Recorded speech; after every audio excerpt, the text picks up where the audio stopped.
말씀 저와 여러분이 한 절씩 번갈아 가면서 읽도록 하겠습니다.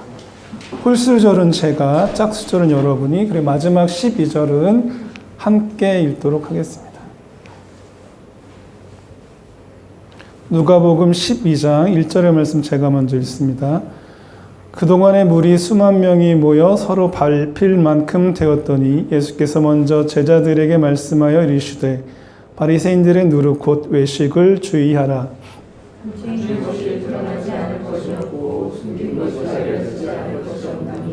이러므로 너희가 어두운 데서 말한 모든 것이 광명한 데서 들리고 너희가 골방에서 귀에 대고 말한 것이 지붕 위에서 전파되리라.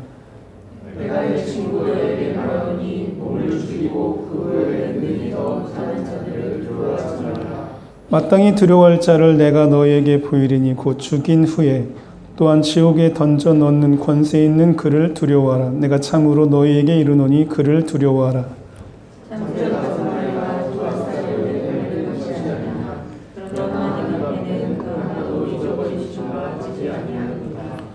너희에게는 심지어 머리털까지도 다 세신 바 되었나니 두려워하지 말라. 너희는 많은 참새보다 더 귀하니라.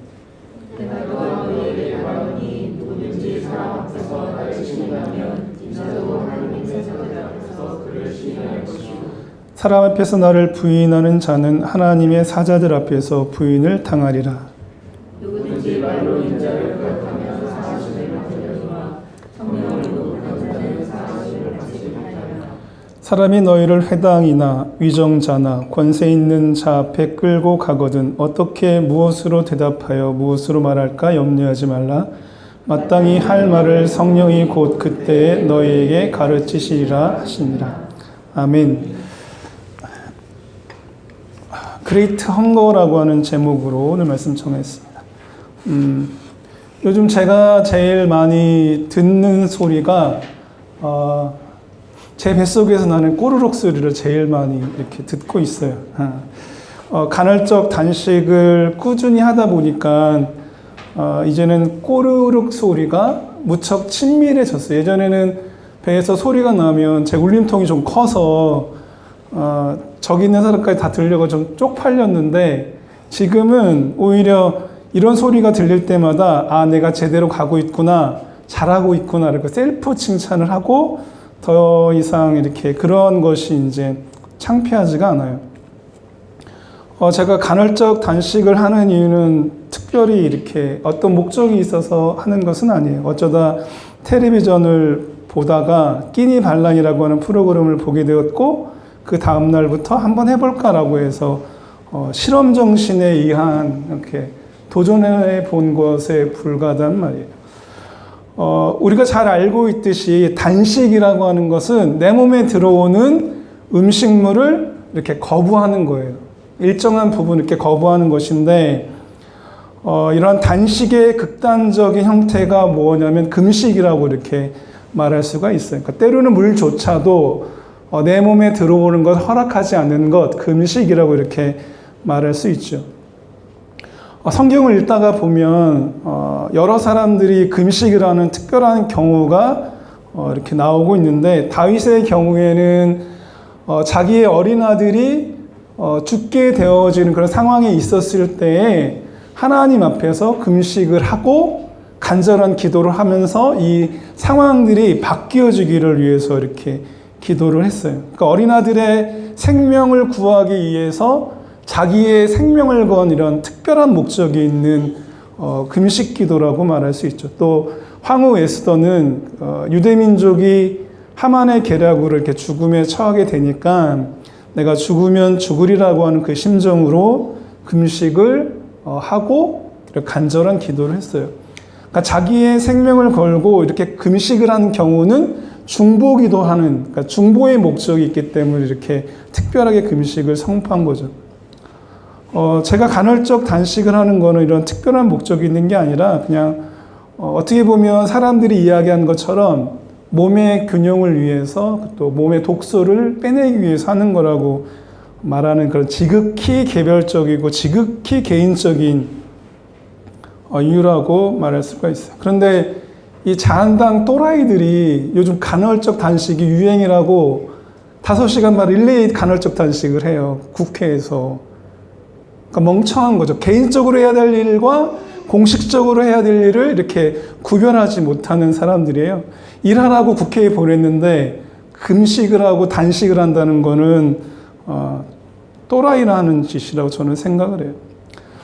오늘 함께 읽은 이 복음서를 보면 이와 다르지 않는 맥락을 읽을 수가 있어요. 우리 12장 1절의 말씀 다시 한번 보도록 하겠습니다. 누가복음 12장 1절의 말씀 같이 읽겠습니다. 그 동안에 무리 수만 명이 모여 서로 밥필 만큼 되었더니 예수께서 먼저 제자들에게 말씀하여 이르시되 바리새인들의 누룩 곧 외식을 주의하라. 그동안에 무리 수만 명이 모여 서로 밟힐 만큼 되었다라고 이렇게 12장을 시작하고 있어요.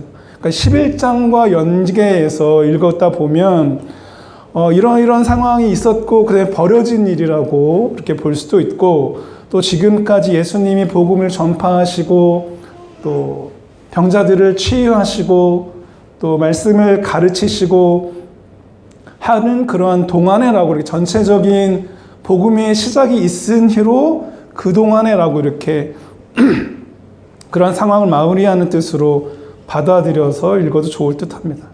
예수님 주변에 많은 사람들이 모여들었죠. 그런데 복음서의 다른 곳에서 보면 예수님 주변에 이렇게 많은 사람들이 모여든 까닭을 이렇게 말하신 적이 있어요. 우리 요한복음 6장의 말씀도 한번 보도록 할게요. 요한복음 6장, 성경 없는 분은 제가 읽을 때 같이 잘 들었으면 좋겠습니다. 요한복음 6장 22절부터 29절의 말씀을 제가 읽도록 하겠습니다.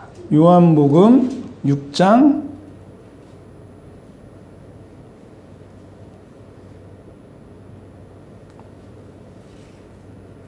26절부터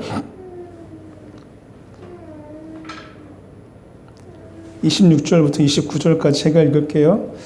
같이 읽도록 하겠습니다. 성경 있으신 분은 요한복음 6장 26절부터 29절까지 함께 읽습니다. 예수께서 대답하여 이르시되 내가 진실로 진실로 너에게 이르노니 너희가 나를 찾는 것은 표적을 본 까닭이 아니요 떡을 먹고 배부른 까닭이로다. 썩을 양식을 위하여 일하지 말고 영생하도록 있는 양식을 위하여 하라. 이 양식은 인자가 너에게 주리니 인자는 아버지 하나님께서 인치신 자니라. 그들이 묻되 우리가 어떻게 하여야 하나님의 일을 하오리까? 예수께서 대답하여 이르시되 하나님께서 보내신 일을 믿는 것이 하나님의 일이니라 하시니 너희가 나를 찾는 것은 표적을 본 까닭이 아니요 떡을 먹고 배부른 까닭이다. 썩을 양식을 위해 일하지 말고 영생하도록 있는 양식을 위해서 일하라라고 이렇게 예수님은 당신을 향해서 모여드는 사람들을 향해서 이렇게 이야기했죠. 아프리카 칼라하리 사막에는 부시민이 살고 있는데 이 부시민들은 두 종류의 굶주린 자가 있다고 이렇게 이야기를 해요. 하나는 리틀 헝거, 하나는 그레이트 헝거라고 이렇게 이야기를 해요. 헝거를 영어로 굶주린 자라고 이야기하는데 그래서 이 두 가지로 그들은 표현하고 있어요. 그러니까 리틀 헝거는 그냥 배가 고픈 사람을 리틀 헝거이고 이 그레이트 헝거는 삶의 의미가 무엇인지 삶의 의미에 굶주린 사람이라고 이렇게 이야기해요. 우리가 왜 사는지 인생에 어떤 의미가 있는지 그것을 늘 이렇게 알려고 하는 사람. 우리가 생각하는 그 아프리카 칼라하리 사막의 부시맨들마저도 좀 덜 떨어졌다라고 생각하는 사람들마저도 문명의 오해로 그들은 좀 미개한 종족이라고 여기는 그들마저도 삶의 의미가 무엇인지 인생의 의미가 무엇인지 이렇게 알려고 애쓴다고 이렇게 아주 오래전부터 이야기하고 있다는 거예요. 이 리틀 헝거와 그레이트 헝거는 어느 시대 어느 민족에게는 다 있다는 생각이 저는 들어요. 오늘 이 시대에도 많은 사람들이 내가 왜 사는지, 삶의 목적은 무엇인지, 삶의 진정한 기쁨은 어디에 있는지, 내가 해야 될 일이 무엇인지 그것을 알기 위해서 애쓰는 사람이 참 많이 있죠. 그런데 이런 일은 스스로 알아서 저절로 깨달아지는 거라고 저는 생각하지 않아요. 절간에 들어가서 삼천배를 한다고 해서 경전을 수천 번 읽었다고 해서 깨닫는 것이 아니라 그 누군가의 도움이 필요해요. 부시민들은 춤추는 거를 굉장히 좋아한다. 그래서 밤이면 불을 피워놓고 거기서 춤을 추는데 이들이 춤을 추는 것을 보면 맨 처음에 어떻게 추냐면 그 부족의 가장 나이 많은 여인이 북을 천천히 치기 시작하면 그 박자에 맞춰서 리틀 헝거 춤을 춘다고 해요. 이렇게 불을 주변을 돌면서 리틀 헝거 춤을 추면서 점차로 그 복소리가 고조가 될 때에 점점점 손은 높아져서 그레이트 헝거가 되는 그레이트 헝거의 춤을 춘다고 이렇게 이야기를 해요. 그러니까 인생을 가장 오래 산 사람, 그 여인의 북소리는 바로 그것을 담고 있죠. 배가 고픈 사람들이 모두 다 거기만 자기의 배만 부르는 것을 머물 것이 아니라 점점 시간이 지날 때마다 그레이트 헝거, 삶의 목적이 어디에 있는지를 알아가기를 바라는 그 마음으로 북소리를 친다고 이렇게 말할 수가 있죠. 이 땅에 존재하는 모든 사람은 사실 리틀 헝거로 태어난다고 저는 생각이 되어져요. 모두 배가 고픈 사람들이에요. 그런데 그 누군가가 북을 들들기지 않으면 그레이트 헝거가 되어가는 과정에 있어서 굉장히 어려움을 겪지 않겠나 생각이 되어져요. 그 북을 누군가가 두들겨야 하는데 오늘 이 시대에는 설교자들이 그 북을 두들겨야 된다고 생각을 하는데 이 설교자들마저도 다 리틀 헝거예요. 자기의 배만 채우기 위해서 설교를 하고 자기 배가 고프다고 자기 먹을 것만 그 썩을 양식만 찾는 사람들, 그게 대부분의 설교자가 아닌가. 한국교회를 향한 그런 외침이 많이 있다고 생각이 되어져요.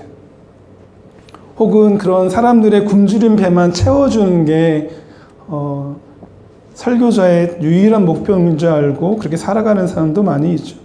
근데 예수님 당시에는 이 북을 두들기는 사람의 역할을 누구가 해야 됐냐면 바리새인들이 해야 됐거든요.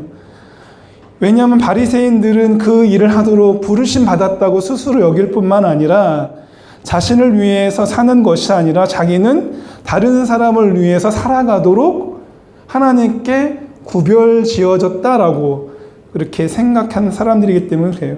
스스로를 자신들은 이 세상과 구별되었다고 생각하고 그 이름마저도 바리새인, 구별된 사람들 이렇게 지은 것을 보면 알 수가 있죠.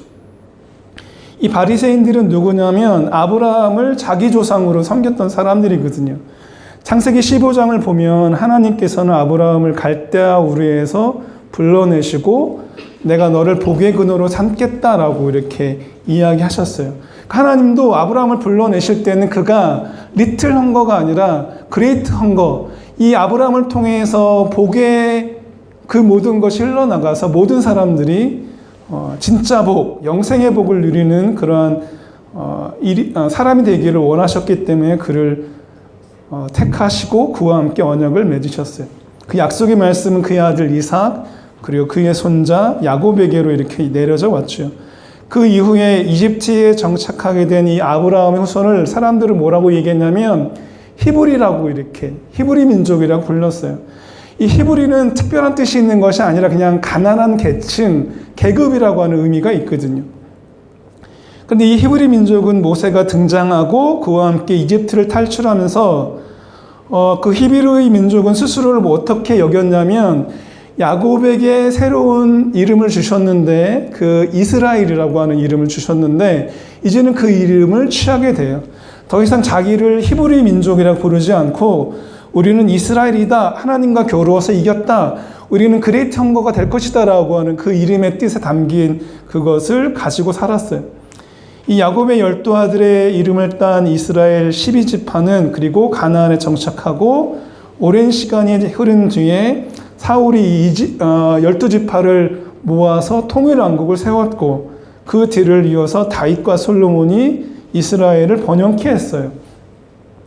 이 솔로몬 이후에 이스라엘은 다시 헤쳐 모여서 10지파가 모인 그 북쪽을 북이스라엘이라고 이야기하고 베냐민 지파하고 유다 지파가 모인 그 지파를 남유다라고 이렇게 이야기됐죠.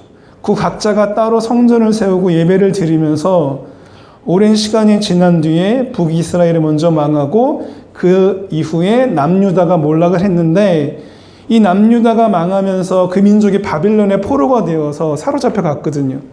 그때 그들이 바벨론에서 무슨 일을 했냐면, 우리가 하나님께 예배드리던 때를 기억하자. 그때 우리가 하나님께 예배를 했지. 우리의 삶의 목적이 어디에 있는지 하나님께 예배하면서 많이 되새겼지라고 하면서 스스로를 그렇게 구별지었어요.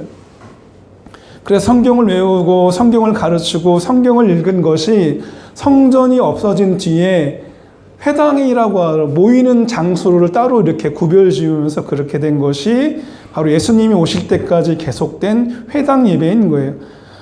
그들은 자신을 가리켜서 유대인이라고 불렀어요. 더 이상 이스라엘이라고 부르지 않고 주이시라고, 유대인이라고 불렀는데, 그것은 유다 지파의 또 다른 발음으로 이렇게 부르는 거예요. 그 유대인의 핵심 그룹이 바로 바리새인들이었어요. 하나님께 돌아가자. 우리 조상들이 하나님께 불순종했던 죄를 회개하고 돌아가자 이렇게 말했던 사람들이 바로 바리새인들이었어요. 그런데 오늘 말씀을 보면 그들이 자신들이 해야 될 일들, 그레이트 헌거로서 살아갈 일, 북소리를 두들겨야 될 거를 잊어먹고 살아가니까 주님은 그들을 가리켜서 바리새인의 누룩을 조심하라. 그들은 외식하는 자다.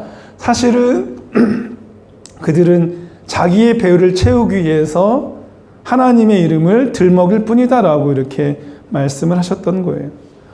수많은 무리들이 자신의 배고픔을 이기지 못하고 예수님의 주변에 모여들었을 때 예수님은 무리들에게 먼저 이 말씀을 하지 않고 먼저 제자들에게 가르치시고 경고하셨다고 성경은 복음서는 이야기하고 있어요. 그리고 예수님은 제자들을 향해서 다시 한번 말씀을 하셔요. 4절에 보면 내가 내 친구 너희에게 말한다라고 이렇게 하고 있어요. 예수님은 제자들을 향해서 이제 나의 제자다, 나를 따라오는 팔로우다라고 얘기하지 않고 내 친구다라고 이야기하면서 이제는 하나님 나라의 그 비밀들, 복음의 그 비밀들을 이제 다 공유하기를 원하셨어요. 친구는 모든 것을 공유하잖아요. 그래서 예수님은 제자들이 모여든 그 수많은 무리들처럼 인생을 리틀 헝거로 머물다가 살고 그렇게 죽기를 원하지 않으셨어요. 예수님은 자신을 구원자로 부르고 또 살아계신 하나님의 아들 그리스도라고 고백하는 제자들을 향해서 그레이트 헝거가 되기를 이렇게 원하셨어요. 내가 이 땅에서 왜 살고 있는지, 나의 삶의 목적은 무엇인지, 나에게 있어서 가장 기쁜 일은 무엇인지, 또 참사랑이 무엇인지, 하나님의 뜻이 무엇인지 찾아가는 사람이 되기를 원하셨다는 거죠. 그리고 그레이트 헝거가 되는 그 출발선을 이렇게 말씀을 하셨어요. 우리 12장, 누가복음 12장 5절의 말씀 다시 한번 같이 읽도록 하겠습니다. 누가복음 12장 5절입니다.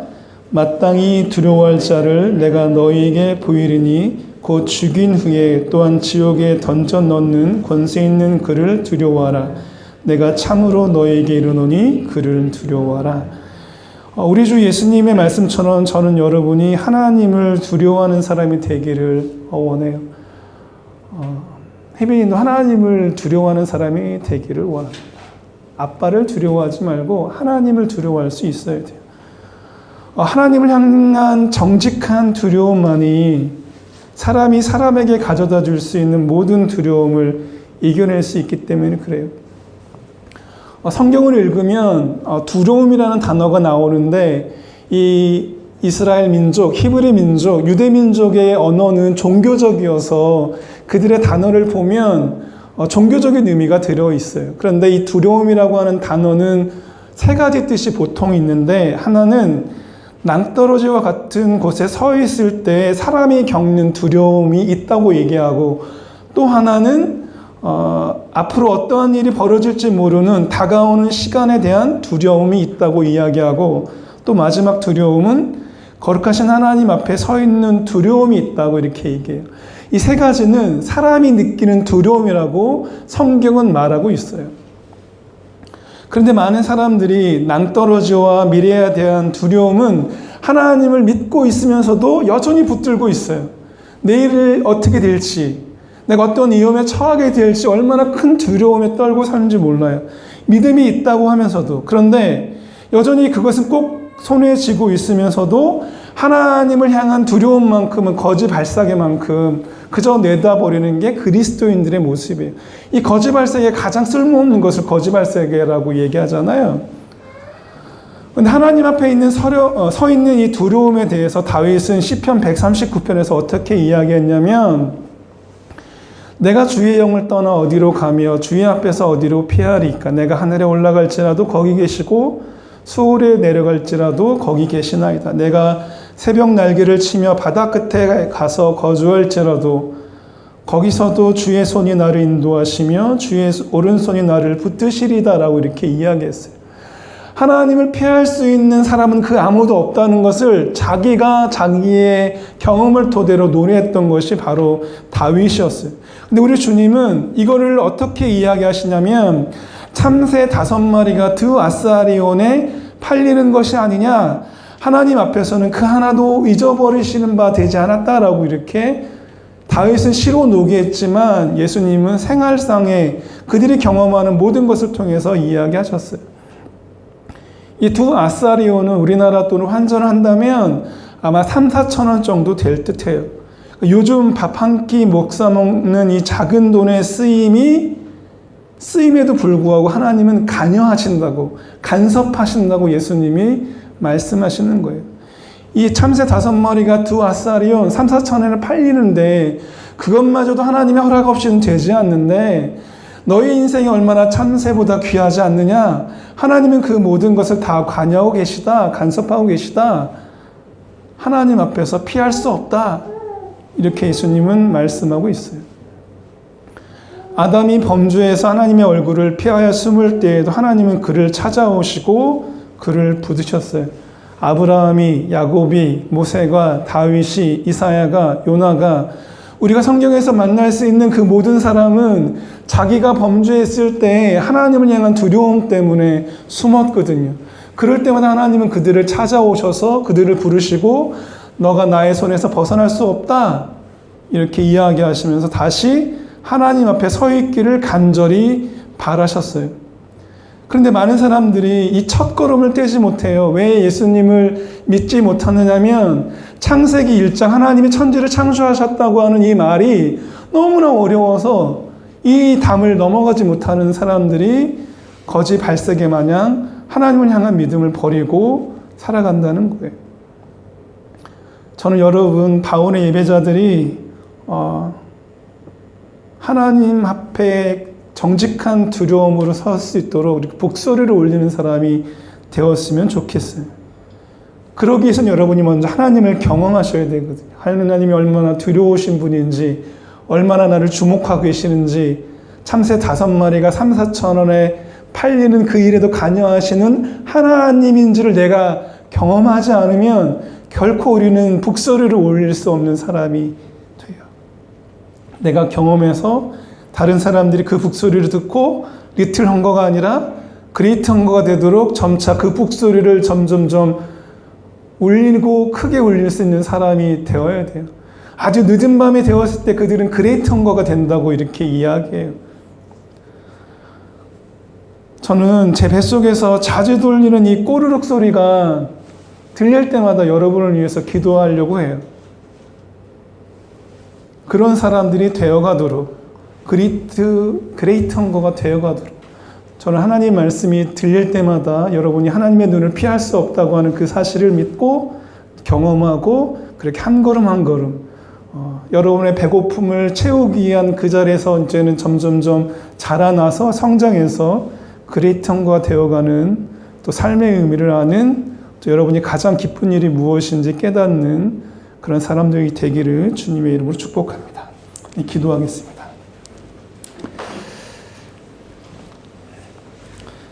살아계신 하나님, 우리 주님이 바리새인들에게 또 모여있는 그 수만 명의 사람들이 아니라 먼저 제자들에게 하신 것처럼 하나님을 두려워할 줄 아는 사람들이 되어지기 원합니다. 우리의 육신이나 또 우리에게 두려움을 가져다 주는 그런 사람들을 두려워하지 않게 하시고, 환경을 어려워하지 않게 하시고, 재정을 근심하지 않게 하시고, 앞으로 닥쳐질 미래를 근심하지 않고, 또 낭떠러져 같은 육체의 위험에 서 있을 때도 두려워하지 않고, 오직 온전히 하나님만 믿는 그런 온전한 사람들이 될 수 있도록 도우시고 함께하여 주시옵소서. 그런 사람들이 되어질 줄 믿고 감사드리며 예수님의 이름으로 기도합니다.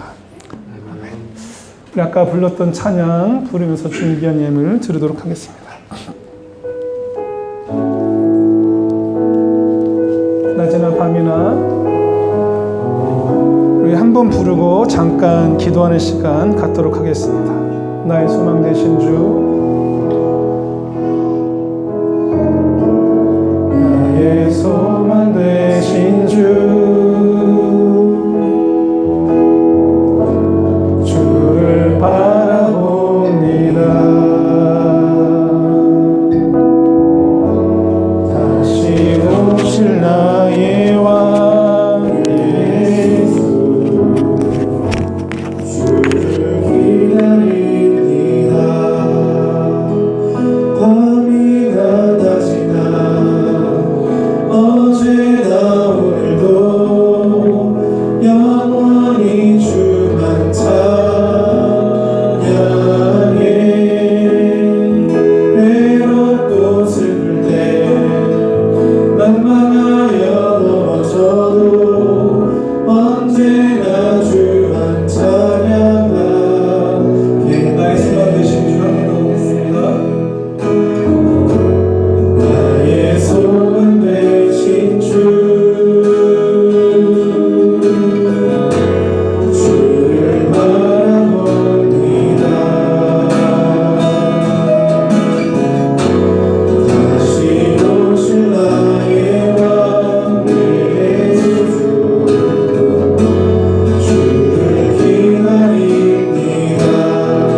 그 목적이 어디 있는지 깨닫게 해달라고 우리 하나님 먼저 만날 수 있는 여러분 되기를 원한다고 우리 잠깐 기도하는 시간 갖도록 하겠습니다. 기도합시다.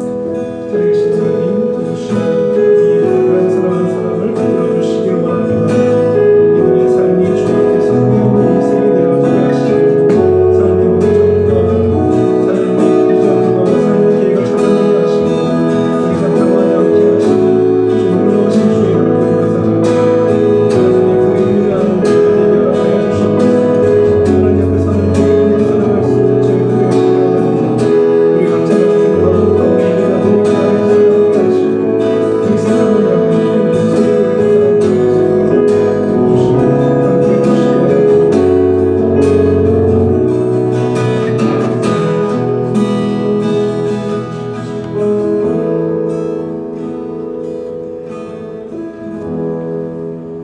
우리를 예배자로 부르시고 예배자로 세우신 주님, 우리의 인생이 끝날 때까지 이 귀한 부르심을 놓치지 않고 살아갈 수 있도록 도우시기 원합니다. 우리의 목숨이 다하고 생명이 그 안에 닿는 날까지 예배자로 살아갈 수 있도록 도우시고, 예배 드리지 못하는 날이 우리 인생에는 사라질 수 있도록 함께해 주시기 원합니다. 그리스도 예수께서 말씀하시는 것처럼 우리가 배만 부른 까닭을 찾기 위하여 주 앞에 나오지 않도록 도우시고, 영생하도록 있는 그 양식, 하나님의 양식을 찾고 구하는 그런 사람으로 되어가도록 주 앞에 나오도록 이끄시기를 원합니다. 아주 오늘 시간 예배를 드리지 못하는 사람에게도 주여 동일한 마음 주시고, 지난 한 주간 어려운 마음으로 살아간 사람들에게도 은혜를 허락하여 주시고, 또 귀한 은혜 가운데 각자 일터에서 최선을 다해 살아간 우리 가운데 예배자들에게도 동일한 마음 주시고, 앞으로 되어질 일 가운데 두려움으로 근심함으로 나아가고 있는 우리 각자에게도 동일한 마음 주셔서 굳건한 믿음 위에 하늘 양식을 바라보며 채워지지 않는 양식이 아니라 우리의 삶을 만족해 하는 하나님 말씀 구하며 나아가는 우리 예배자 될 수 있도록 함께 해주시기 원합니다. 이 안 담긴 예물과 기도와 찬양이 그러한 일에 쓰임받도록 도구가 될 수 있도록 도우시고 더 많은 것들로 우리의 삶을 채워주시는 하나님을 경험하면서 살아갈 수 있도록 함께하여 주시고 우리 하진이부터 우리 귀한 생명이 시작되어지는 우리 어린 생명들까지 우리 자녀들까지도 동일한 은혜 가운데 그레이트 성부가 될 수 있도록 함께해 주시기를 원합니다. 이 모든 것 받으시고 주님께서 함께 하심을 믿고 감사를 드립니다. 이제는 우리 주 예수 그리스도의 그 크신 은혜와 아버지 하나님의 그 넓으신 사랑과 성령 하나님의 도우시고 함께 하시는 코인원의 역사가 지금 머리 숙여 기도하는 예배자와 우리 흩어져 있는 가족들과 그래서 열심히 복무하고 있는 청년들 머리 위에 삶의 목적을 찾기 위하여 오늘도 말씀을 읽고 예배하며 기도하고 있는 모든 그리스도인들 머리 위에 지금 영원까지 함께 하기를 간절히 축복하옵나이다.